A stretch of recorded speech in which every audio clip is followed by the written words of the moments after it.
Young people have and always will be a valuable part of the workforce. They bring new knowledge, eagerness, and tend to modernize the workplaces that they walk into. There are plenty of good reasons to hire young people to join your staff, but historically, our reason for hiring younger generations really hasn't been the best. For a very long time, hiring minors and people in their early 20s was something that we did not because they do great work, but because they were cheaper. And if something happened to them, well, that was just the way it was.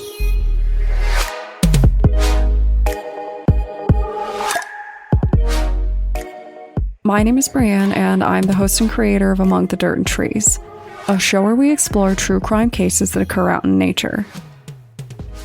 In today's episode, we're going to discuss the disappearance of the SS Bannockburn, a ship that vanished on Lake Superior in November of 1902 alongside its crew.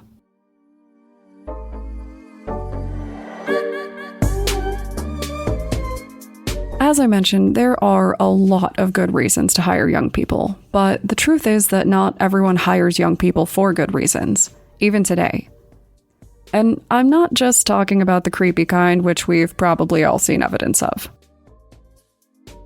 See, the laws have changed a lot throughout the years in a lot of places. But for a while, and this is still true in some places, laws have supported companies blatantly taking advantage of young people and putting them at risk. It can be really difficult to find complete fault when you look back at some of these things because at the time it was considered normal. But as society develops and grows, we learn that a lot of what we considered normal was actually a giant, horrible garbage fire that hurt a lot of people. In 1902, a lot of families realized just how much they lost by allowing their children to be poached by certain businesses when the SS Bannockburn disappeared, taking its young crew with it. Aboard this particular ship, the crew was almost entirely under the age of 20 years old. The youngest aboard was 16. And it was kind of young all around. The captain was only 37. People believe that the young age of the crew and their lack of experience is likely what caused their ship to sink, but that's the mystery of this one. To this day, there is no ship. There is no crew. There are only mysteries.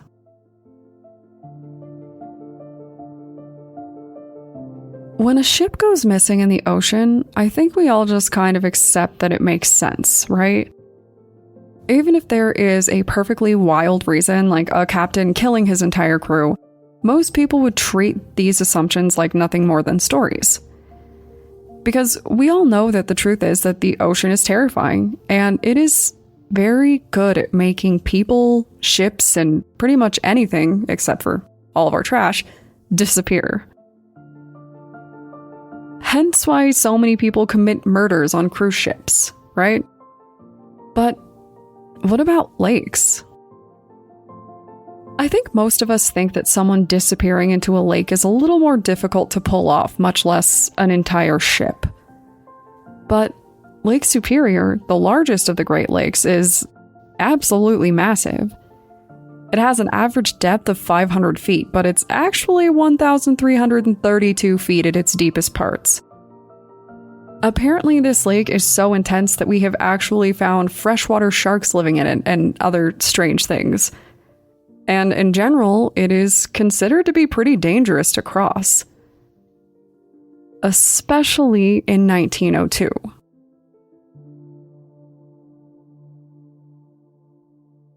Even though this ship was considered fairly young, it had definitely seen better days. In its less than 10 years of service, it had run over a shoal, which is basically a huge sandbank that is barely submerged in water, sustaining terrible damage. Another year, it hit a wall and was filled with 9 feet of water. By all standards, it was sunk. But they brought it back, and they just kept repairing it. By 1902, it was kind of a piece of patchwork. But after all the times it had taken serious damage and kept its crew safe, no one expected it to just disappear. The last time it was seen was by Captain McMaw, who recognized the ship and said at the time there was nothing wrong with it. One more unconfirmed report would come in later, stating that they saw the Bannockburn, though they couldn't be sure. They said that during that night, they experienced the worst storm of the season that year.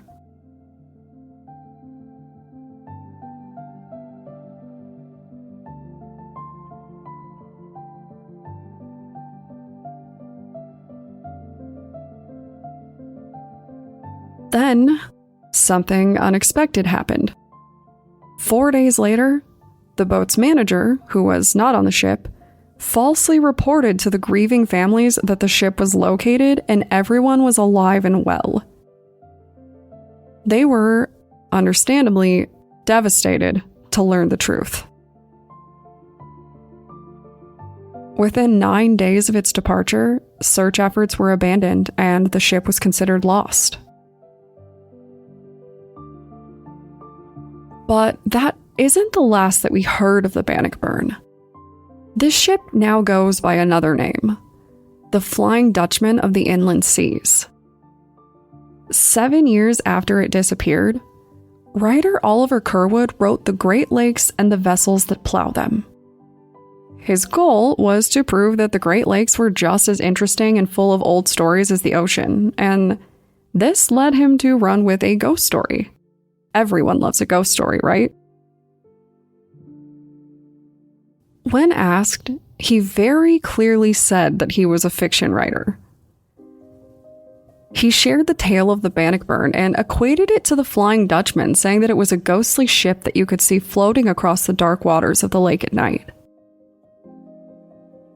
Since the ocean has all kinds of good ghost ship stories, he thought that this would bring people in and get some attention. What it did instead was perpetuate a narrative about the ship. In his telling, the ship's crew went down with it, but they would not stay down for long. Instead, they made it their personal goal, with the help of their ghostly ship, to right the wrongs of Lake Superior.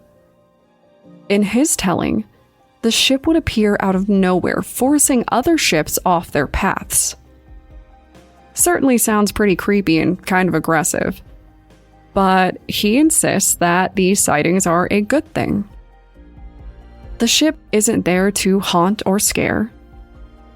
The crew isn't there to attack or, eat your face. According to Oliver Curwood, the ship appears to help other ships avoid tragedy. If you see it and get forced off your path, the ship is actually saving your life and the lives of your crew. Being forced off course means that you won't accidentally drift your way towards an unexpected tragedy. So, that's pretty nice as far as ghost stories go.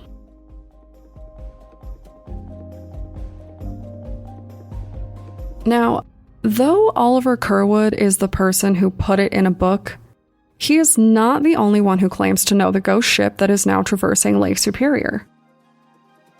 Other people have claimed sightings, and the rumors are certainly there. What's interesting and unclear is I can't tell if the rumors started before Curwood published his chapters.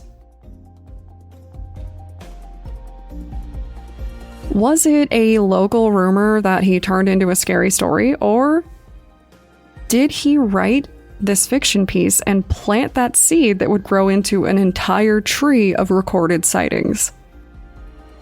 Basically, did he make it up? Or is it possible that he just put a local legend under a magnifying glass, causing more people to claim their own sightings when they visited? I'm honestly not sure with this one. But no matter how great of a story it makes, the fact remains that 21 young people disappeared without a trace and were never recovered, leaving grieving families behind. I guess if I had to pick an ending, I do kind of prefer the one where that brave young crew is stepping up to save other sailors from meeting their same fate. If there's one thing that young people are great for, it's helping us to steer society in new directions, often for the better. Next week, we will be exploring more interesting cases from listeners who have sent in some amazing suggestions. So, if you want to know what kind of stories the community knows, be sure to tune in. It is going to be a lot of fun. And of course, if you want to discuss ghost ships, the ethics of hiring young talent, or how stories can generate interest in new places, feel free to contact me on Twitter or Instagram using the tag @datpod. Thanks, guys.